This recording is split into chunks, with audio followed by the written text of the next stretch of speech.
Astaghfirullah Rabbal baraya.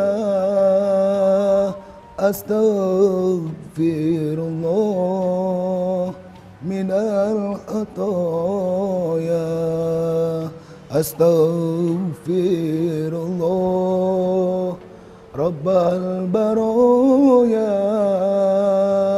Astaghfirullah minal khataya. Astaghfirullahalazim.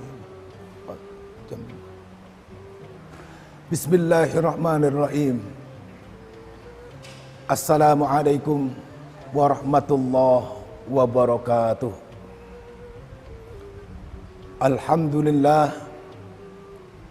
Alhamdulillahilladzi an'ama alaina bi ni'matil iman wal islam.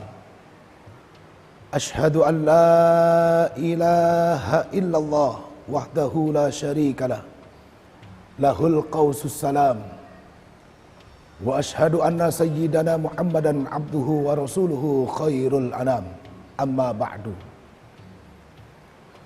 Para pemirsa TV One dimanapun berada, yang insya Allah dimuliakan oleh Allah Subhanahu wa ta'ala.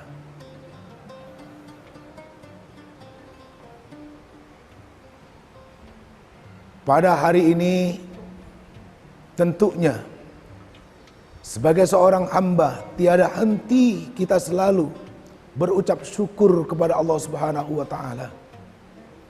Karena mungkin tanpa pernah kita sadari, mungkin tanpa pernah kita renungkan, ternyata sampai detik ini pula Allah masih karuniakan kita sehat panjang umur. Alhamdulillah. Kemudian salawat serta salam senantiasa tercurah limpah kepada junjungan Nabi besar kita Muhammad sallallahu alaihi wasallam. Para pemirsa, Assalamualaikum Nusantara TV One yang dimuliakan oleh Allah. Tentunya kita semua memiliki keinginan yang dimana semua keinginan itu kalau kita tarik benang merah, tentunya keinginan itu adalah sama. Apa itu? Ingin mendapatkan kehidupan yang bahagia, dunia dan akhirat. Oleh karena itu dalam setiap doa yang selalu kita panjatkan, doa yang selalu kita aminkan, pasti ada doa yang selalu terucapkan. Apa itu? Rabbana atina fid dunya hasanah wa fil akhirati hasanah wa qina adzabannar. Ini adalah merupakan doa sempurna, yang dimana doa ini adalah merupakan keinginan kita semua. Kita pingin hidup bahagia di dunia, pingin juga bahagia di akhirat. Kita pingin hidup di dunia dengan senang, dan juga kita ingin kesenangan hidup di akhirat. Tetapi untuk mendapatkan kebahagiaan, tentunya tidaklah semudah membalikkan kedua telapak tangan. Butuh perjuangan.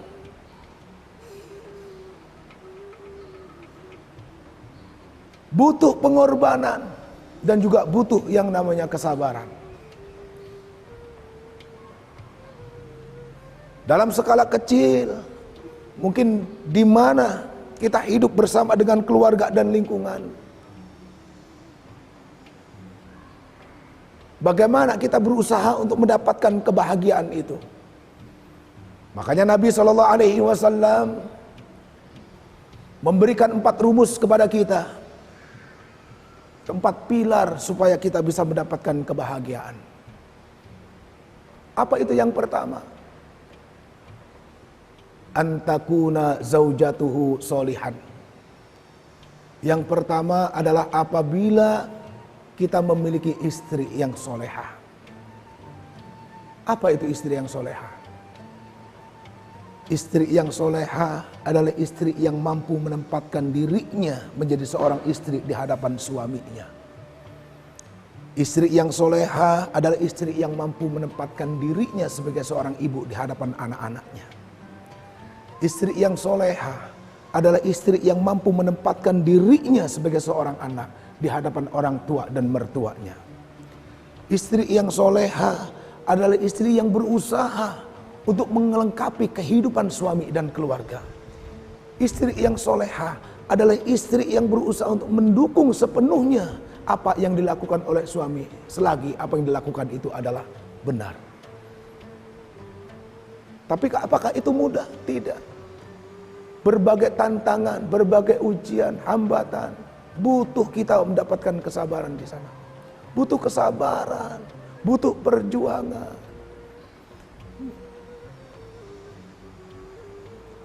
Tentunya kewajiban untuk membimbing, mengarahkan istri kita begitulah sangat besar di hadapan Allah Subhanahu wa taala. Tapi percayalah, sesulit apapun yang kita rasakan untuk bisa membentuk istri kita menjadi istri yang soleha, tidak ada yang sulit jika Allah menghendaki mudah bagi kita.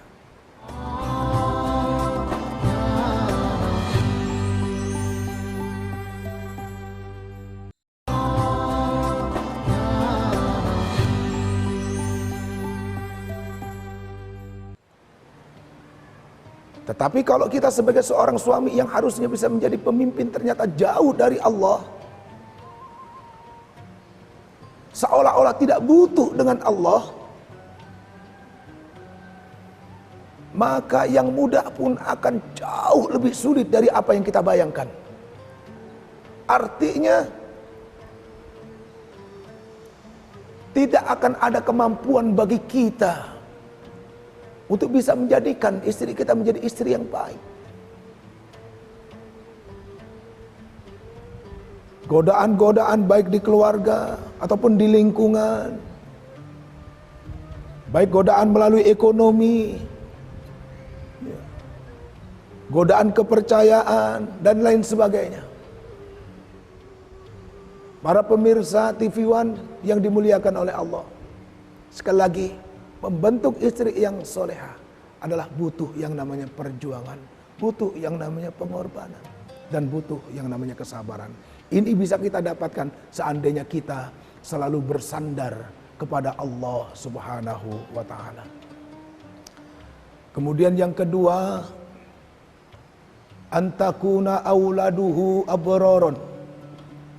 Yang kedua, apabila kita memiliki anak-anak yang baik, anak-anak yang berbakti kepada orang tuanya. Ini pun tidak semudah membalikkan kedua telapak tangan. Apalagi anak-anak kita memang terlahir di zaman sekarang. Kata Sayyidina Umar bin Khattab, "Inna abna'akum qad khuliqu jailan ghaira jailikum wa li zamanin ghaira zamanikum." Anak-anakmu mereka itu terlahir di zaman sekarang, bukan zamanmu. Mereka itu terlahir di generasi sekarang, bukan generasimu. Artinya dari lingkungan, dari fasilitas jelas jauh berbeda. Banyak godaan ujian yang dihadapi oleh anak-anak kita di zaman sekarang, yang kesemuanya itu tidak bisa kita ukur melalui mata zohir kita. Anak kita menghadapi dua lingkungan sekaligus. Yang pertama adalah lingkungan langsung, yang kedua adalah lingkungan tidak langsung. Lingkungan langsung adalah lingkungan di mana anak kita bergaul, dengan siapa anak kita bergaul, dan di mana anak kita bergaul. Bersama dengan teman-teman mereka, bersama dengan lingkungan mereka. Yang kedua adalah lingkungan tidak langsung, melalui media-media elektronik, gadget, dan lain sebagainya. Menurut mata zohir kita, anak kita nggak pernah keluar rumah, tiap hari berada di kamar. Tapi ternyata siapa yang tahu dan siapa yang menyangka, ternyata anak-anak kita di zaman sekarang walaupun fisiknya ada di rumah, tapi mereka punya teman di luar sana. Mereka punya banyak teman di luar daerah sana. Ini kan satu hal yang sangat luar biasa. Kita sebagai orang tua tidak bisa ketika kita mendidik dengan cara kita seperti orang tua kita mendidik, kita tidak bisa.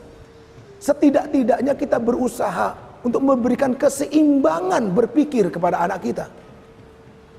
Kalau anak kita sekarang seandainya kita larang, tidak boleh pakai HP, dilarang pakai gadget, tidak bisa.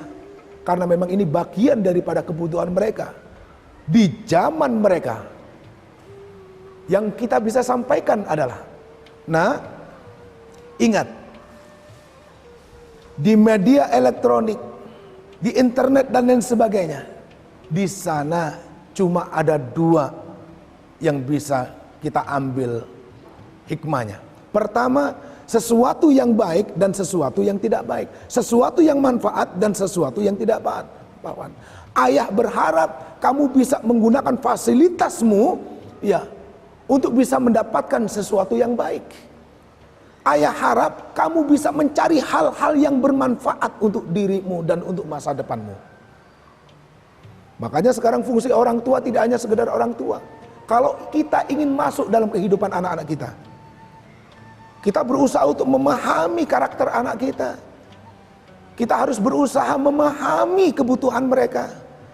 Ketika kita sudah masuk ke dalamnya, kita berusaha memahami, insya Allah fungsi kita tidak hanya sekedar menjadi orang tua, tapi fungsi kita juga bisa menjadi teman, bisa menjadi sahabat. Sehingga dengan demikian anak kita akan merasa terbuka dengan segala pelik perjalanan dan ujian yang mereka hadapi. Ketika anak kita merasa terbuka, menganggap orang tuanya itu adalah orang tua yang harus dihormati, dihargai, dimuliakan. Kemudian anak kita merasa bahwasanya orang tua saya, ya, begitu sangat nyaman ketika diajak berbicara, maka insya Allah di situ akan muncul kebukaan. Dan ini insya Allah menjadi jalan keselamatan untuk anak-anak kita, sehingga insya Allah anak kita bisa menjadi anak yang baik. Ya, kita arahkan anak-anak kita, apapun yang kamu lakukan, jangan pernah tinggalkan kewajibanmu sebagai seorang hamba. Dimanapun kamu berada, jangan pernah kamu tinggalkan kewajibanmu sebagai seorang hamba. Mungkin itu yang bisa kita lakukan, tanpa menekan sedemikian rupa. Karena memang zaman sudah berubah. Kemudian yang ketiga, pilar yang ketiga supaya kita bisa mendapatkan kebahagiaan, antakuna khulafa'uhu khairan. Apabila kita memiliki lingkungan yang baik. Lingkungan kecil tentunya adalah lingkungan keluarga kita. Berawal dari keluarga yang baik, ayah yang baik, istri yang baik, anak yang baik,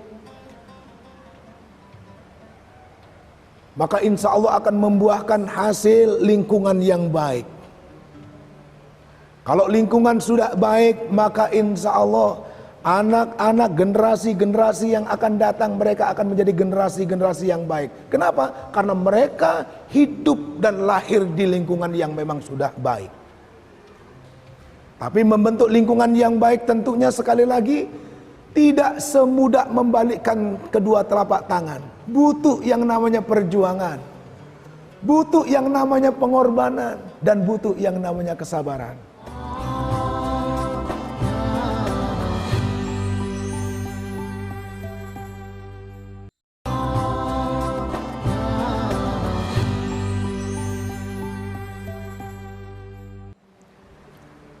Karena hidup di lingkungan tentunya berbagai macam karakter ada di sana.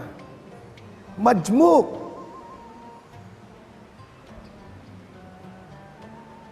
Kadang ada orang yang suka dengan kita, langsung mereka sampaikan. Ada yang tidak suka dengan kita, kemudian tidak disampaikan.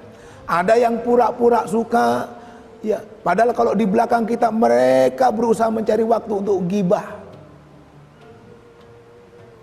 Berbagai macam hal bisa terjadi di lingkungan. Oleh karena itu berawal dari keluarga yang baik. Insya Allah kalau memang masing-masing keluarga di lingkungan itu adalah merupakan keluarga yang baik, insya Allah akan terbentuk yang namanya lingkungan yang baik. Kemudian yang keempat adalah antakuna rizquhu fi baladi.